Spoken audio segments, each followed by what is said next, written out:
মানুষের একটি সমস্যা আছে যে মানুষ সাফল্যকে মাপতে থাকেন, লক্ষ্যপ্রাপ্তিকে মাপতে থাকেন এবং তার তুলনা করতে থাকেন যে ও এত কিছু পেল আর আমি পেলাম না, ওর কাছে এত কিছু আছে কিন্তু আমার কাছে নেই। এই তুলনা করার জন্য ওনারা দুঃখী হয়ে পড়েন, নিরাশ হয়ে পড়েন। তাই আমি একটা প্রশ্ন করছি যে এটা কি উচিত? এই সংসারে আপনি কি নিয়ে তুলনা করবেন, যেখানে সূর্যদেব চন্দ্রমা দুজনেই আছেন, দুজনেই হলেন বিশেষ, দুজনেই নিজ নিজ সময়ে উদিত হন। এদের মধ্যে একজন না থাকলে তাহলে আমাদের জীবন কঠিন হয়ে পড়বে। ঠিক সেইভাবেই আপনি যদি একটা বড় রেখা অঙ্কন করেন তাহলে অন্য রেখাটি ছোট হয়ে পড়ে না, সে তেমনই থাকে যেমনটা সে ছিল। আপনার অস্তিত্ব কখনো ছোট বা বড় হতে পারে না। শুধু তুলনা করার জন্য আপনার এটা মনে হতে পারে। যদি আপনি যুদ্ধ করতে চান আপনার তলোয়ারের প্রয়োজন পড়বে। যদি বস্ত্র তৈরি করতে চান এত বড় তলোয়ার দিয়ে কিছুই হবে না, তখন প্রয়োজন পড়বে একটা ছোট্ট সূচের। তাই তুলনা করবেন না, না নিজেকে ছোট মনে করবেন না অন্য কাউকে।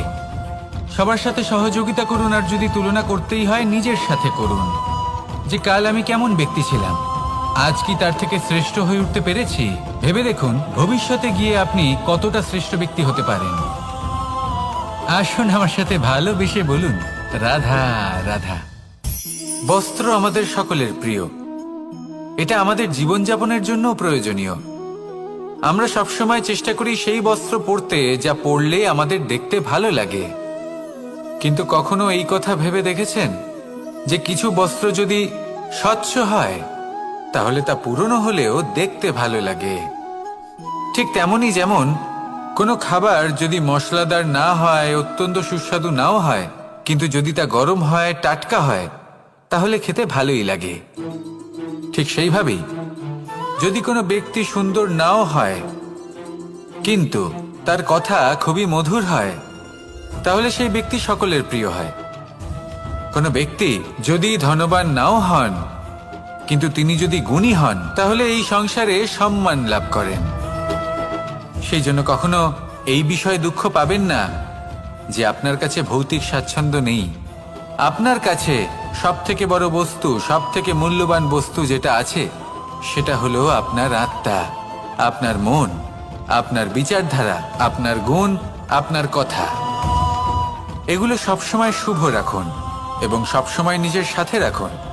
এই জীবন সফল হবে এবং প্রেমময় হয়ে বলে উঠবে রাধা রাধা। নন্দ বাবাও খেলার ছলে খুব বড় বড় শিক্ষা দিতেন। অনেকদিন আগেকার কথা, বাবা আমার জন্য একটা মানচিত্র নিয়ে এলেন। এটা ছিল জম্বুদ্বীপের মানচিত্র, ঠিক যেন একটা ধাঁধা যা টুকরো টুকরো করে বিভিন্ন দিকে ছড়ানো, যেগুলোকে আমায় জুড়তে হতো। ব্যাস শুধু এটুকুই ছিল আমার কাজ। আমি বারবার প্রচেষ্টা করলাম কিন্তু বারবার অসফলই রয়ে গেলাম।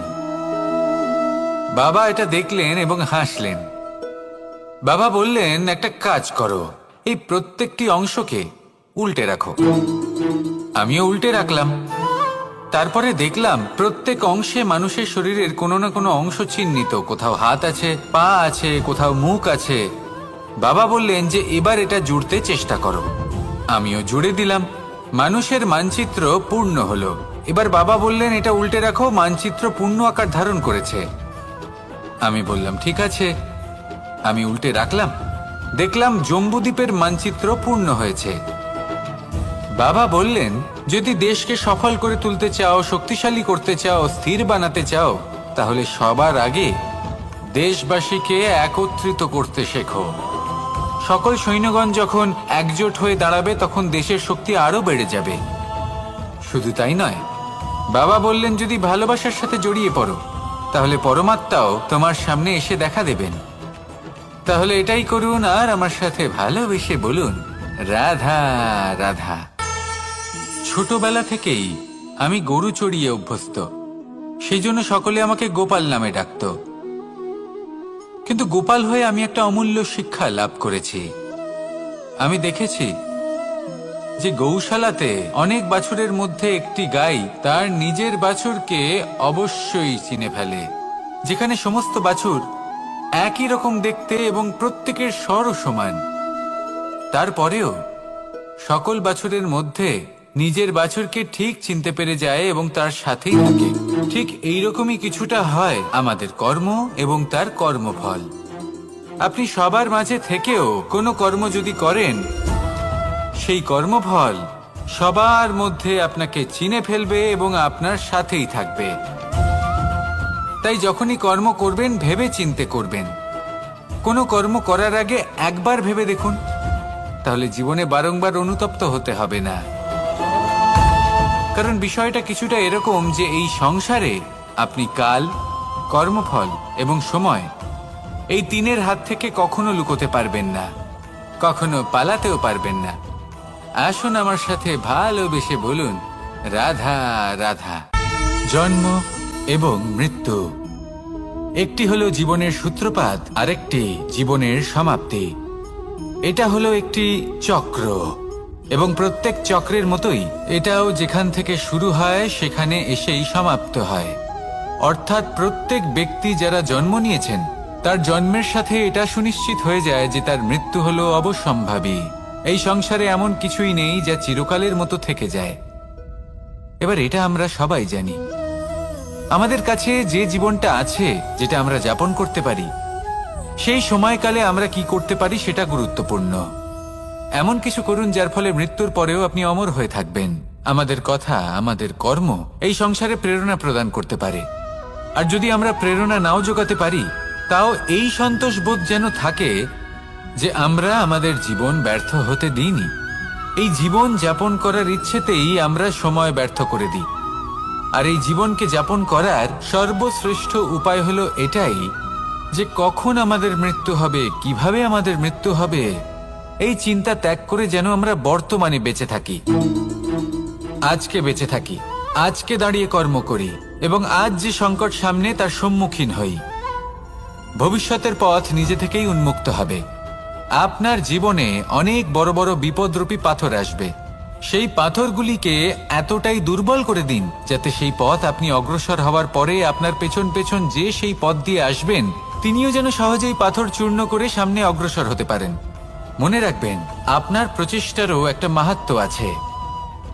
যদি আপনি কোনো কেল্লার শিখরে পতাকা উত্তোলন নাও করতে পারেন, তাহলেও আপনার প্রচেষ্টার যে মাহাত্ম্য তা কখনো কমে যাবে না। সেই জন্য প্রচেষ্টা করতে থাকুন আর আমার সাথে ভালোবেসে বলুন, রাধা রাধা। মানুষ সবসময় চায় যে তার জীবনে যেন কখনো কোনো সমস্যাই না আসে। সে চায় তার জীবন যেন শুধুমাত্র শান্তি এবং সুখের দ্বারা পূর্ণ থাকে। কিন্তু এই চাহিদা অনুচিত কিছু নয়। আমরা সবাই এটাই চাই যে জীবনে সুখ থাক, শান্তি থাক। কিন্তু এই কথা সবসময় মনে রাখবেন, যে সূর্য উদিত হন সংসারকে প্রকাশমান করেন, দুপুরবেলায় সংসারকে রৌদ্র প্রদান করেন, সন্ধেবেলায় তাকেও অস্ত যেতে হয়। এবার আমাদের জীবন চক্র কিছুটা এরকমই। কোনো কিছুই চিরকাল একরকম থাকে না। কখনো এই নদীকে দেখুন যা বয়ে চলেছে। এই নদী যা বয়ে চলেছে তার পথেও অনেক বিপদ আসে।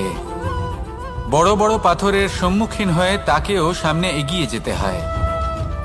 একটি পুকুর যা চারদিক থেকে ঘেরা, তার জীবনে কিন্তু কোনো সমস্যা নেই। কিন্তু এই সংসারে পুকুরের পুজো করা হয় না, পুজো করা হয় নদীকে।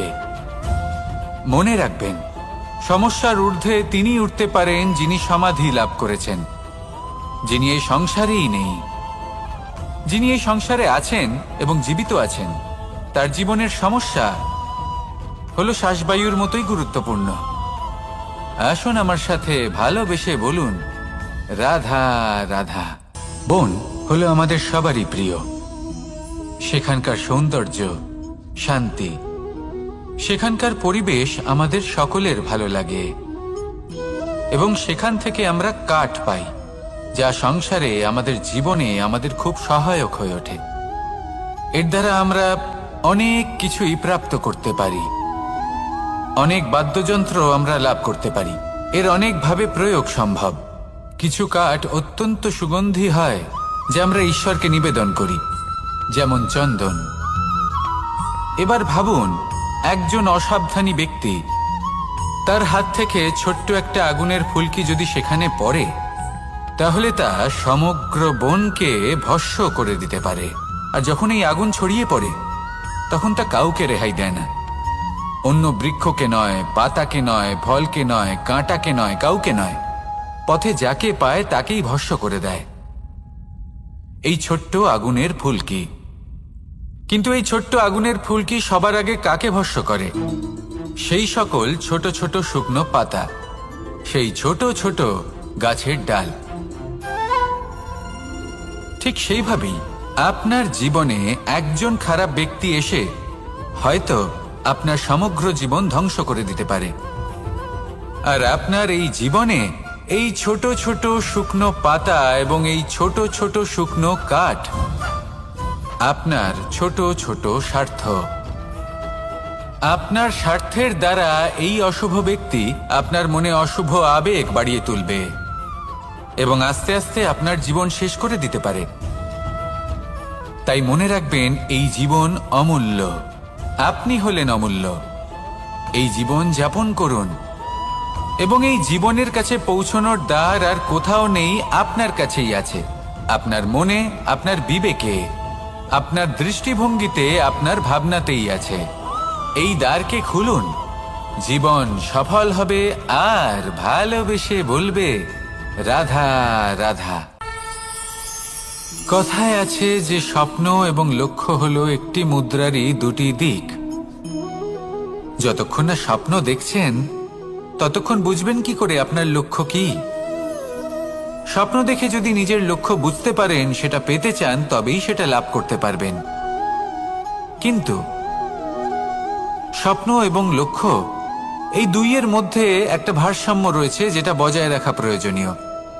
একে আমরা বলে থাকি পরিশ্রম।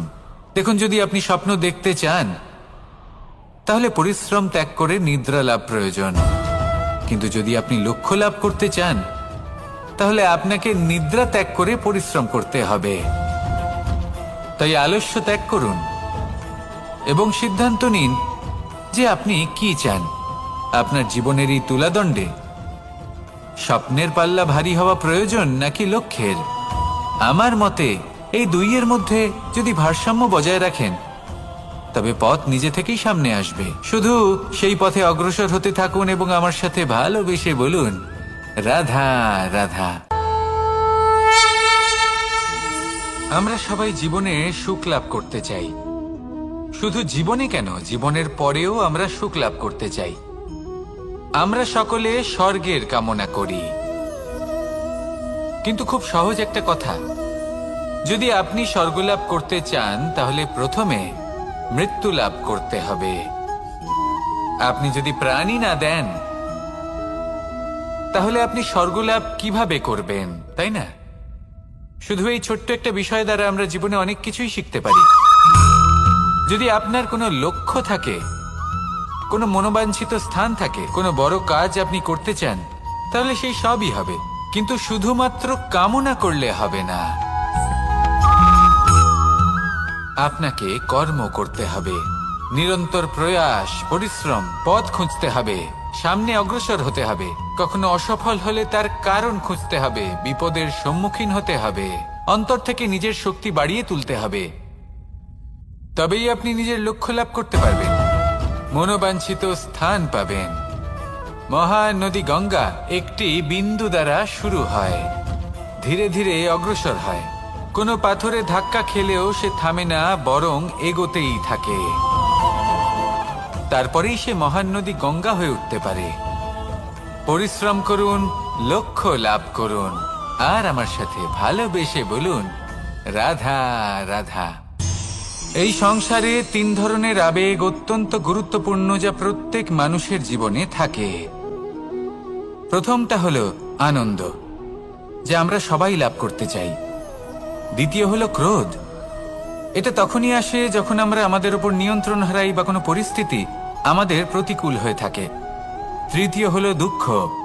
এই দুঃখ তখনই আসে যখন কোনো একটা পরিস্থিতি আমাদের মনের মতো হয় না বা আমাদের প্রিয়জন আমাদের বুঝতে পারেন না। আমরা অমূল্য কিছু হারিয়ে ফেলি, তখন এই দুঃখ আমাদের হৃদয়ে আশ্রয় নেয়। এই তিন আবেগ হলো এমন যে আমাদের জীবনে আসতে এবং যেতে থাকবে। কিন্তু এই তিনটি আবেগের বিষয়ে কোন কথাটা মনে রাখতে হবে সেটা শুনুন। যখনই আপনি আনন্দে থাকবেন, প্রতিশ্রুতি দেবেন না, কারণ যখন মানুষ আনন্দে থাকেন তখন তিনি নিজের বিবেক বোধ হারিয়ে ফেলেন। দ্বিতীয়ত, যখনই আপনি ক্রুদ্ধ হবেন, উত্তর দেবেন না, কারণ ক্রোধের বশে যে উত্তরই দেবেন সেটা শুভ হবে না। তৃতীয়ত, যখনই আপনি দুঃখী থাকবেন, কোনো সিদ্ধান্ত নেবেন না, তখন নিজের মনের ওপর, নিজের কর্মের ওপর, নিজের ওপর নিয়ন্ত্রণ রাখতে চেষ্টা করুন। যদি এই তিনটি আবেগের ক্ষেত্রে এই জিনিসগুলো মনে রাখেন, তাহলে জীবনে কখনো আক্ষেপ করবেন না। আসুন আমার সাথে ভালোবেসে বলুন, রাধা রাধা। আমাদের মধ্যে বেশিরভাগ মানুষ কোনো না কোনো মহাশক্তির উপস্থিতিকে বিশ্বাস করেন। আমরা মনে করি যে এ হলো সেই মহাশক্তি যার প্রভাব, যার কৃপা চিরকাল আমাদের উপর বজায় থাকে। আমাদের কর্মের ওপর, কর্মফলের ওপর চিরকাল তার দৃষ্টি থাকে। আমাদের মধ্যে কেউ একে ঈশ্বর মনে করেন, কেউ বা প্রকৃতি মনে করেন, বা কেউ কোনো গৃহপালিত পশুর মধ্যে মহাশক্তির দর্শন লাভ করেন, বা কেউ কোনো বস্তুর মধ্যে। প্রত্যেকের নিজস্ব বিশ্বাস আছে, কিন্তু সেই শক্তির থেকে আশীর্বাদ লাভের জন্য বা কোনো ইচ্ছে পূরণের জন্য আমরা কখনো না কখনো মন্দিরে যাই। এই মন্দির শব্দের সূত্রপাত কিভাবে, আগে সেটা বুঝে নেওয়া যাক। মন্দির এই শব্দের আরম্ভ হলো মনের দ্বারা, কিন্তু বেশিরভাগ মানুষ যখনই মন্দিরে যান কোনো ইচ্ছে পূরণের জন্য বা ইচ্ছে পূরণ হওয়ার পরে ধন্যবাদ দেওয়ার জন্য, তখন তিনি শুধুমাত্র শারীরিকভাবে সেখানে উপস্থিত থাকেন। তার মন তো সাংসারিক কাজের মধ্যেই ঘোরাফেরা করতে থাকে, তাই না? তাহলে বলুন, এর অর্থ কি? যদি আপনি মন্দিরে নিজের মনকেই না নিয়ে যান, তাহলে তার কি লাভ হবে? মন্দিরে গিয়ে নিজের মনকে ঈশ্বরের চরণে পূর্ণরূপে সমর্পণ করুন। নিজের মন থেকে ঈশ্বরের আরাধনা করুন, আর এই মন থেকেই বলুন, রাধা রাধা। মানুষ শুধুমাত্র দুই ধরনের ব্যক্তির সামনেই নত হন। একজন হলেন তিনি যাকে তিনি সম্মান করেন, আর আরেকজন যাকে তিনি ভয় পান। এবার কোনো ব্যক্তি যদি আপনার সামনে নত হন, তাহলে তার পেছনের কারণ কি? আপনার প্রতি সম্মান নাকি আপনার প্রতি ভয়? সেটা আপনাকেই বুঝতে হবে। যদি আপনি এমন মনে করেন যে তাতে কি যায় আসে, ভয় হোক বা সম্মান, কেউ আমার সামনে নত তো হচ্ছেন, যদি এটা আপনার চিন্তা ভাবনা হয়, তাহলে আপনাকে মনে করিয়ে দিই, এই সময় বদলাতে বেশি সময় লাগে না। আজ যে ব্যক্তি আপনাকে দেখে ভয় পাচ্ছে, কাল এই ভয়ের সমাপ্তিও ঘটতে পারে। আবার এমনও হতে পারে যে তার কাছে অত্যাধিক শক্তি চলে এলো। অনেক কিছুই হতে পারে। তাই মনে রাখবেন, যে মাথা ভয়ের কারণে নত হয় তা সময় এলে সবার আগে বিরোধিতা করতে পারে, আর যে মাথা সম্মানের কারণে নত হয় আপনার জন্য নিজের শিরচ্ছেদও সে করতে পারে। তাই সকলকে আপন করে নিন, কিন্তু ভয় প্রয়োগ করে নয়। কর্ম করুন এবং সম্মান অর্জন করুন। শুধু এটাই করুন, আর আমার সাথে ভালোবেসে বলুন, রাধা রাধা। সূচের শেষে একটি ছিদ্র থাকে, যার দ্বারা আমরা এই সুতো পরাতে পারি, আর তারপর সূচের সাহায্যে এই সুতো দিয়ে বস্ত্র সেলাই করা যায়। কিন্তু যদি সুতোটা সোজা করে ধরা না হয়, তাহলে সূচে কখনো এই সুতো পরানোই সম্ভব নয়। যদি এতে কোনো গিঁট পড়ে, তখন তা কখনোই এই ছিদ্র দ্বারা প্রবেশ করা সম্ভব নয়। ঠিক এইভাবেই যদি আপনি কারোর জীবনে প্রবেশ করতে চান, কারোর অন্তরে প্রবেশ করতে চান, তাহলে আপনাকেও সহজ থাকতে হবে। এতে কোনো গিঁট থাকলে চলবে না, অর্থাৎ মনে যাতে কোনো মালিন্য না থাকে, যেন কোনো কুচিন্তা না থাকে। যদি এসব থাকে, তাহলে আপনি কখনো কারোর জীবনে প্রবেশ করতে পারবেন না। আর যদি কোনোভাবে আপনি প্রবেশ করেও যান, তাহলে তার মনে ঘর করতে পারবেন না। নিজেকে এই সুতোর মতন করে তুলুন, সহজ। মনে যেন কোনো কুচিন্তা না থাকে, সবার প্রতি যেন সদ্ভাবনা থাকে, শুভ চিন্তা থাকে। এমনটা করতে থাকুন। এমন একটা দিন আসবে যেদিন এই সমস্ত সংসারের ব্যক্তির মনে আপনি বাস করবেন, আর তখন এই মন প্রসন্ন হয়ে বলবে, রাধা রাধা। সূর্য হলেন আমার অত্যন্ত প্রিয়। প্রতিদিন আমাকে নতুন শিক্ষা দিতে থাকেন। একবার সূর্যকে দেখুন, 4 প্রহর পর্যন্ত উনি অন্ধকার সহ্য করেন, তারপর আস্তে আস্তে উদিত হন। প্রথমে লাল, তারপর গেরুয়া, তারপর শ্বেত বর্ণ ধারণ করেন। আস্তে আস্তে আকাশে উদিত হন আর তারপর সমস্ত সংসারে প্রকাশমান হয়ে উঠবেন। এ হলো সূর্যের তপস্যা, তার ধৈর্য, তার প্রতীক্ষা, তার পরিশ্রম, যার ফলে উনি সংসারে সর্বোচ্চ স্থান অধিকার করেছেন। যদি আপনিও এই সংসারে সূর্যের মতোই মহান হয়ে উঠতে চান, সূর্যের মতো এই সংসারে সর্বোচ্চ স্থান অধিকার করতে চান, তাহলে আপনাকে সূর্যের মতোই তপস্যা করতে হবে, প্রতীক্ষা করতে হবে, ধৈর্য ধরতে হবে, পরিশ্রম করতে হবে। তবেই এই সংসারে আপনি সম্মান লাভ করবেন, যশ লাভ করবেন। আসুন আমার সাথে ভালোবেসে বলুন, রাধা রাধা। মানুষ বলে থাকেন যে জীবনে সময়ের পূর্বে এবং ভাগ্যের থেকে বেশি কিছুই পাওয়া যায় না। এটা যার যার নিজের বক্তব্য। আমি বলবো এই সময় আসলে কি? এই সময় হলো যাতে যুগ যুগান্তর নিহিত আছে, যার মধ্যে দিন আছে, মাস আছে, বছর আছে, ঠিক কিনা? বাস্তবে আপনার কাছে সময় কতটা আছে যা আপনি সদ্ব্যবহার করতে পারেন? তখন থেকে আছে যখন থেকে আপনি নিজেকে বুঝতে শুরু করেন। ততক্ষণ আছে যতক্ষণ না আপনি এই সংসার ছেড়ে চলে যাচ্ছেন। শুধু এটুকু সময় আছে আপনার কাছে। আর যদি ভাগ্যের কথা বলা হয়, তাহলে ভাগ্য হলো সেই পরিস্থিতি যখন মানুষ নিজেকে সময়ের হাতে সমর্পণ করে দেন, তাকে ভাগ্য বলে। অর্থাৎ আপনি জীবনে পরিশ্রম করেছেন, বিপদের সম্মুখীন হয়েছেন, সামনে এগিয়ে গেছেন, কোথাও পৌঁছে গেছেন, এবং তখন আপনার মনে হলো যে ব্যাস এখানেই থেমে যাওয়া উচিত। তাহলে সেটাই হবে আপনার ভাগ্য। যদি ভাগ্যের কথা বলা হয়, তাহলে বলবো সত্যবানের ভাগ্যে মৃত্যু লেখা ছিল, কিন্তু সাবিত্রীর কর্ম তাকে পুনর্জীবিত করে তুলেছিল। অর্থাৎ এই ভাগ্য বদল করা সম্ভব কর্ম এবং পরিশ্রমের দ্বারা।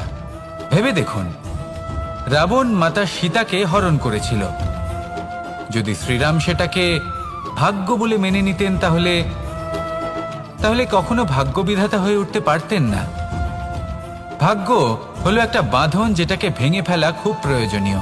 নিজের লক্ষ্যের কাছে পৌঁছতে হবে। হতেই পারে এই লক্ষ্য হলো পরমাত্মার কাছে পৌঁছে যাওয়া।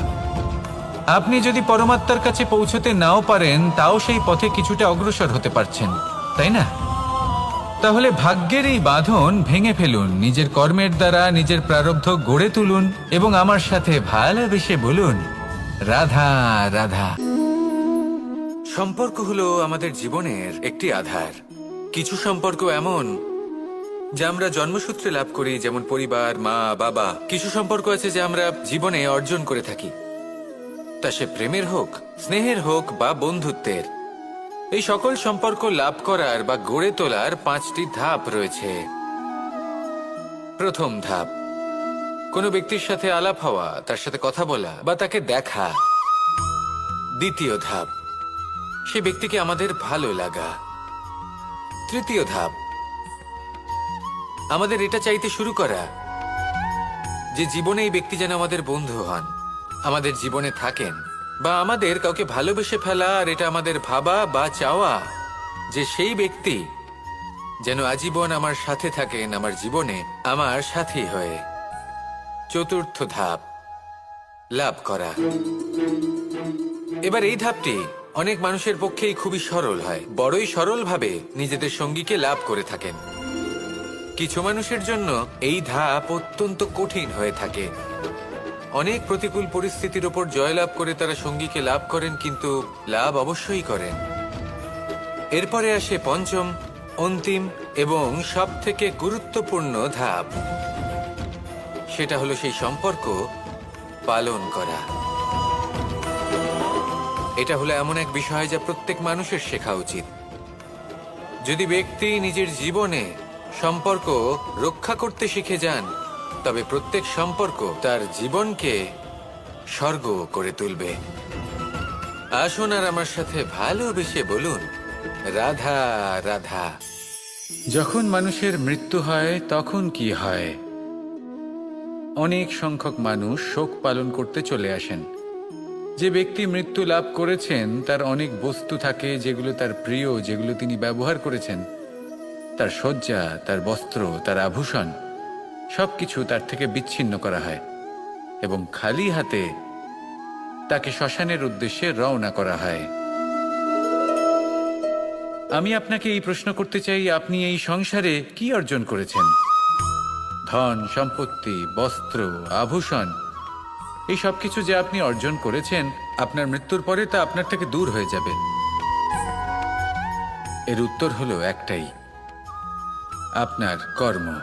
শুধু সেটাই আছে যা একান্ত আপনার, আর শুধু সেটাই এই সংসার থেকে চলে যাওয়ার পরেও সংসারেই জীবিত থাকবে। যদি আপনি দুষ্কর্ম করেন তাহলে এই সংসার আপনাকে একটি অনুচিত উদাহরণ হিসেবে মনে রাখবে যে এই ব্যক্তি খুব পাপী ছিল, অনুচিত কর্ম করতেন। যে পথে তিনি চলেছেন সেই পথে কারোর চলা উচিত নয়। সেখানেই যদি আপনি সৎকর্ম করেন তাহলে সংসার চিরকাল এটাই বলবে যে খুব ভালো মানুষ ছিলেন, সবাইকে ভালোবাসতেন, সবাইকে সাহায্য করতেন, আমার খুব প্রিয় মানুষ ছিলেন। এটাই হলো শ্রেষ্ঠ কর্ম। সেই জন্য জীবনে শুধুমাত্র ধন সম্পত্তি আভূষণ এই সব অর্জন করতে গিয়ে নিজের মনোনিবেশ করবেন না। শ্রেষ্ঠ কর্ম করুন। সংসার থেকে চলে যাওয়ার পরেও এই কর্মই এই সংসারে আপনাকে জীবিত রাখবে।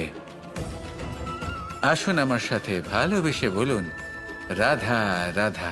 আশা এবং বিশ্বাস মানুষের জীবনের দুই অমূল্য স্তম্ভ। এটাই হলো ঢাল এবং এটাই হলো অস্ত্র।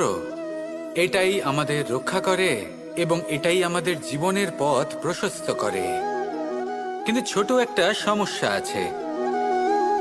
এবার যদি আপনি বটবৃক্ষের থেকে এই আশা রাখেন যে এ আমাকে ফল দেবে, তাহলে সেই আশা ভঙ্গ হওয়াই স্বাভাবিক। আর যদি আপনি বিশ্বাস করেন যে খেজুর গাছ আপনাকে ছায়া প্রদান করবে, তাহলে সেই বিশ্বাসও অবশ্যই ভঙ্গ হবে। তাহলে কি করা উচিত? চোখ বন্ধ করে যে কাউকে বিশ্বাস করার আগে বা যে কারোর থেকে আশা রাখার আগে নির্বাচন করুন যে কার ওপর বিশ্বাস রাখতে চান, কার ওপর আশা রাখতে চান। তবে আমি তো বলবো যে বিশ্বাস করতে হলে নিজের ওপর করুন, যে এই সংসারে এমন কোনো কাজ নেই যা আপনি করতে পারেন না। আর শুধু কর্ম করতে থাকুন আর ভরসা রাখুন ঈশ্বরের ওপর, যে উনি আপনার কর্ম দেখবেন আর আপনাকে আপনার কর্মফল অবশ্যই দেবেন, আপনাকে সাফল্য দেবেন। যদি আপনার বিশ্বাস অটল হয়, নিরন্তর পরিশ্রম করেন, তাহলে ঈশ্বর কখনোই আপনার আশা ভঙ্গ হতে দেবেন না। আসুন আর আমার সাথে ভালোবেসে বলুন, রাধা রাধা। আমাদের সকলের কাছে বৃক্ষ অত্যন্ত প্রিয়। আমরা সর্বদাই চাই এই বৃক্ষ যেন সবুজ থাকে, ফুলে ফলে ভরে থাকে, আমাদের ছায়া প্রদান করে, তা যেন সুস্থ থাকে, আমাদের ফল প্রদান করে। আর সেই জন্য আমরা প্রতিদিন সেই বৃক্ষকে জল প্রদান করি।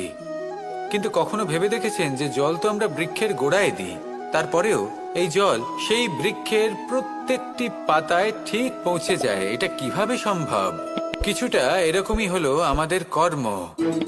যদি এই পৃথিবীতে থেকে শুদ্ধ মনে সৎকর্ম করেন, এই কর্ম সোজা ঈশ্বরের কাছে গিয়ে পৌঁছয়। যদি শ্রদ্ধাভাব নিয়ে সমর্পিত হয়ে শুদ্ধ চিত্তে আপনি কাউকে সেবা করেন, তা সে মাতা পিতাই হোক, পরিবার হোক, গুরু হোক, পশুপক্ষী হোক বা সমাজ হোক, তাহলে সেটা সোজা ঈশ্বরের চরণে সমর্পিত হয়। সবসময় সবসময় শুদ্ধ চিত্তে সমর্পিত হয়ে এবং মনে শ্রদ্ধা ভাব নিয়ে কর্ম করুন। ঈশ্বর নিজে থেকেই এর ফল আপনাকে প্রদান করবেন। আসুন আমার সাথে ভালোবেসে বলুন, রাধা রাধা। জীবনে সব থেকে বেশি মূল্যবান বস্তু কি? ধন, স্বর্ণ, মাণিক্য, আভূষণ? না, এই সব কিছু মিলিয়েও সময়ের এক মুহূর্তের সামনে মলিন হয়ে পড়ে। এক মুহূর্ত যা এক দরিদ্রকে রাজা করতে পারে, যা এক রাজাকেও দরিদ্র করতে পারে। একটি মুহূর্ত যা আপনার আত্মবিশ্বাসকে পর্বতের শিখরে পৌঁছে দিতে পারে। একটি মুহূর্ত যা আপনার অস্তিত্বকে গভীর সাগরে বিলীন করে দিতে পারে। একটি মুহূর্তের খেলা। সব সময় জীবনে সেই ব্যক্তিকে সম্মান করুন, শ্রদ্ধা করুন, যিনি আপনার জন্য সময় বের করে থাকেন। সব সময় সেই ব্যক্তির প্রতি নিষ্ঠাবান থাকুন, যেই ব্যক্তি খারাপ সময় আপনার পাশে দাঁড়িয়ে থাকে। এই সময় সব থেকে বেশি মূল্যবান। আসুন আমার সাথে ভালোবেসে বলুন, রাধা রাধা। পুরাণে আমরা দেখেছি যে মাতা পিতা কতটা মহান হতে পারেন। কিভাবে শ্রী গণেশ নিজের মাতা পিতাকে পরিক্রমণ করলেন এবং পরম পূজনীয় হয়ে উঠলেন। কিভাবে ভক্ত শ্রবণ নিজের অন্ধ মাতা পিতাকে তীর্থযাত্রায় নিয়ে যাবেন বলে নিজের কাঁধে ওনাদের বসালেন এবং বয়ে নিয়ে গেলেন। এরকম অনেক অমূল্য শিক্ষা আমরা লাভ করে থাকি পুরাণ থেকে। কিন্তু এসব কথা হলো পুরাণের কথা। কথা বলা যাক আমাদের জীবন নিয়ে। আমাদের এই জীবনে আমাদের মাতা পিতা কেন আমাদের কাছে এতটা অমূল্য? কেন আমরা ওনাদের এতটা ভালোবাসি? কেন আমরা ওনাদের এত সম্মান করি? আর কেনই বা ওনাদের এতটা সম্মান করা উচিত? মমতার কারণে। মায়ের মনের এক ধরনের মমতা, পিতারও এক ধরনের মমতা। এই দুইয়ের মমতা ভিন্ন, কিন্তু এনাদের দুজনের মমতার কেন্দ্রবিন্দু হলো ওনাদের সন্তান। মাতা মমতার কারণে সকালে তাড়াতাড়ি উঠে পড়েন, খাবার তৈরি করেন, এটা ভাবেন যে আমার সন্তান যেন অভুক্ত না থাকে। অন্যদিকে পিতা ইচ্ছে না থাকা সত্ত্বেও নিজের মমতাবোধের কারণে নিজের সন্তানের প্রতি কঠোর হন, তাকে জ্ঞান প্রদান করেন, শিক্ষা প্রদান করেন, কারণ উনি চান যে ওনার সন্তান যেন পরবর্তীতে উন্নতি করে, কখনো অভুক্ত না থাকে। এটাই হলো মমতা মাতা পিতার। আর এই মমতা সংসারের অন্য কোথাও আপনি পাবেন না। তাই সবসময় নিজের মাতা পিতাকে সম্মান করুন, ওনাদের ভালোবাসুন, যতটা ইচ্ছে ভালোবাসুন। আর এই ভালোবাসার সাথেই বলুন, রাধা রাধা। জীবনে যখন আমরা কোনো পরিস্থিতির সম্মুখীন হই, তখন আমাদের সামনে দুটো পথ থাকে। তাদের মধ্যে কোনো একটা নির্বাচন আমাদের করে নিতে হবে, এই মনে করে নিতে হবে। নির্বাচন এই সংসারের সবথেকে গুরুত্বপূর্ণ বিষয়। একটা নির্বাচন আপনার বর্তমান বদলে দিতে পারে, আপনার ভবিষ্যৎ বদলাতে পারে, আগামী প্রজন্মের জন্য ইতিহাস রচনা করতে পারে। একটা নির্বাচন। এবার দেখুন, যে পরিস্থিতি আপনার সামনে আছে, আপনাকে সেই পরিস্থিতির সম্মুখীন হতেই হবে, সেই কষ্ট সহ্য করতেই হবে, সেই মতোই কাজ করতে হবে। শুধু এই বিষয়টা নির্বাচন করতে হবে যে এই পরিস্থিতির সম্মুখীন হওয়ার সময় আমি কি দুর্বল হয়ে থাকব নাকি আমি শক্তিশালী হয়ে থাকব। এই নির্বাচন এই মনের মধ্যে করতে হবে। আর এই নির্বাচন হলো সবথেকে বেশি গুরুত্বপূর্ণ নির্বাচন। যদি নিজের মনকে শক্তিশালী করে তুলে সেই পরিস্থিতির সম্মুখীন হন, তাহলে কিছুই আপনাকে বাধা দিতে পারবে না। পূর্ণ নিষ্ঠার সাথে, সাহসের সাথে এই মনকে শক্তিশালী করে তুলুন, তাহলে কোনো সংকট আপনাকে না বাধা দিতে পারবে না ভাঙতে পারবে। আপনি নিজে সাফল্যের শিখরে পৌঁছতে পারবেন, আর এই মন প্রসন্ন হয়ে বলবে, রাধা রাধা। আমরা আমাদের জীবনের লক্ষ্য প্রাপ্ত করার জন্য কি না করে থাকি। আমরা ভাবনা চিন্তা করে থাকি, কত জ্ঞান অর্জন করে থাকি, তারপরে আমরা পরিকল্পনা করি আর প্রচেষ্টা করি। এবার প্রথম চেষ্টাতেই সাফল্য লাভ করব সেটা নাও হতে পারে, বরং ইতিহাস সাক্ষী যে প্রথমবার প্রচেষ্টা করে সাফল্য লাভ করার সম্ভাবনা অত্যন্ত কম। আর যে কোনো সফল ব্যক্তিকে দেখুন, আপনি বুঝবেন সেই ব্যক্তি বারবার প্রচেষ্টা করে, চেষ্টা করা থামায় না, তবেই সেই ব্যক্তি একদিন সাফল্য লাভ করেন। সেই জন্য আপনিও প্রচেষ্টা করা কখনো বন্ধ করবেন না, করতেই থাকুন। যখন আপনি প্রথমবার প্রচেষ্টা করেন তখন আপনি একা থাকেন, কিন্তু যখন আপনি দ্বিতীয়বার প্রচেষ্টা করেন তখন আপনার সাথে কিছু বিগত প্রচেষ্টার অভিজ্ঞতা থাকে। চেষ্টা করতে থাকুন, সাফল্য আপনার কাছে আসতেই চলেছে। আসুন আমার সাথে ভালোবেসে বলুন, রাধা রাধা। সুখ এবং দুঃখ এই দুই হলো আমাদের জীবনের অবশ্যম্ভাবী এবং গুরুত্বপূর্ণ অঙ্গ। আমাদের সকলের জীবনে কখনো সুখও আসে, আবার কখনো দুঃখও আসে। আমরা সবসময় ভাবি আমরা কিভাবে সুখ লাভ করব, কিভাবে আমরা দুঃখ থেকে দূরে থাকতে পারি। আর এই জীবনে যা কিছুই ঘটুক না কেন, সে সব কিছু আমরা সুখ এবং দুঃখের মাপদণ্ডে মেপে থাকি। এবার এখানে একটা ছোট্ট বিষয় আছে। এটা ভেবে দেখতে হবে যে কে আসলে সুখী ব্যক্তি। সুখী ব্যক্তি হলেন তিনি যিনি নিজের জীবনে নিজের কর্মের বিশ্লেষণ করে থাকেন, সেই বুঝে পদক্ষেপ নেন। উনি কি করতে চলেছেন সেটা উনি জানেন। আর যদি ওনার কোনো দোষ থাকে বা ভুল থাকে, তাহলে সেগুলো শুধরে নিয়ে এগিয়ে চলেন। সেই জন্য উনি সুখী হন। অন্যদিকে যে ব্যক্তি দুঃখী, তিনি কি করেন? তিনি নিজের উপর নয়, অন্যের উপর নিজের নজর রাখেন যে তিনি কি করছেন, কিভাবে কর্ম করছেন। ওনারা অন্যের নিন্দা করেন, অন্যের সাফল্য দেখে ঈর্ষা করেন, ক্রুদ্ধ হয়ে যান, ওনাদের বাধা দিতে চেষ্টা করেন। সেই জন্যই তো ওনারা দুঃখী হন। এই সংসারে এমন অনেক ব্যক্তি আছেন যারা এই কারণে দুঃখী নন যে তাদের জীবনে দুঃখ আছে। তারা এই কারণে দুঃখ পান কারণ অন্যের জীবন অনেক বেশি সুখের।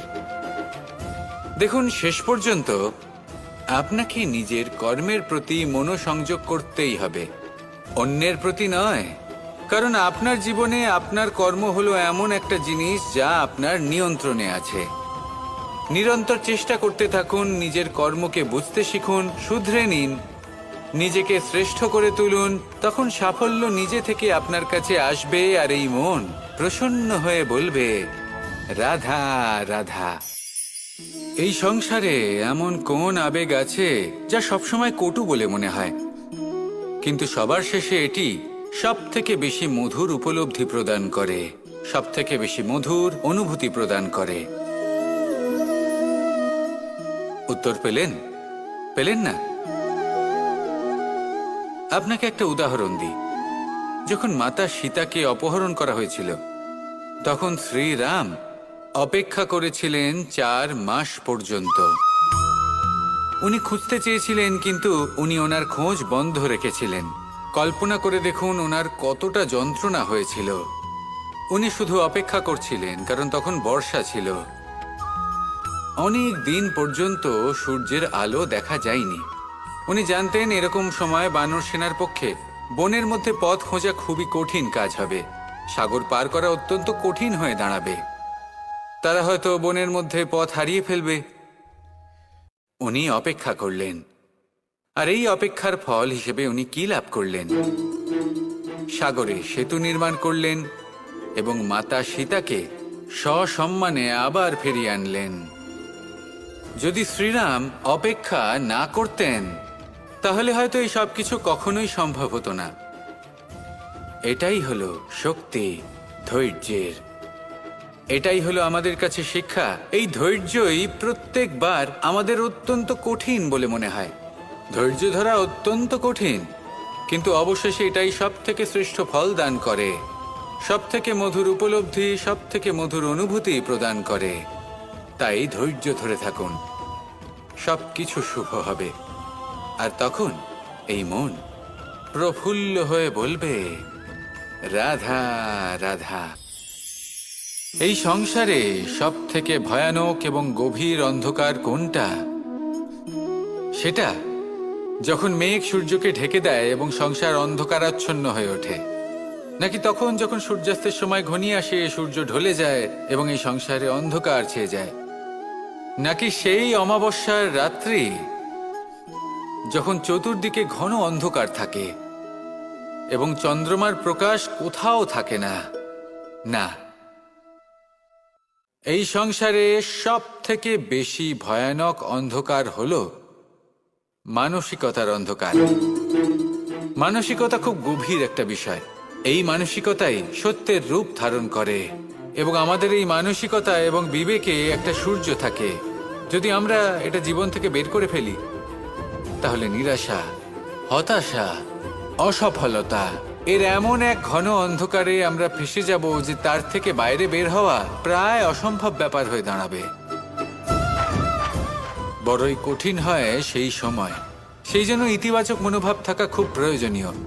এটা ভাববেন না যে এটা আমার সাথে কেন হলো, এই সমস্যা কেন এলো, ওই ব্যক্তি আমার সাথে এটা কেন করলেন। এটা ভাবুন যে আমি জীবনে যে পরিস্থিতিতে দাঁড়িয়ে আছি তার থেকে আমি ঠিক কিভাবে বাইরে বেরোতে পারবো। যতই ঘন অন্ধকার থাকুক না কেন, খুব ছোট একটা প্রদীপের প্রকাশ আমাদের পথপ্রদর্শক হয়ে দাঁড়াতে পারে। আর আমাদের জীবনে এই ছোট্ট একটা প্রকাশ হলো আশা। এই আশার একটি কিরণ আমাদের অত্যন্ত গাঢ় অন্ধকারেও পথ দেখাতে পারে। তাই এই আশাকে সবসময় মনে প্রজ্বলিত করে রাখুন। গাঢ় থেকে গাঢ় অন্ধকারের সাথে, কঠিন থেকে কঠিনতর সমস্যার সাথে লড়াই করুন, সামনে এগিয়ে চলুন আর আমার সাথে ভালোবেসে বলুন, রাধা রাধা।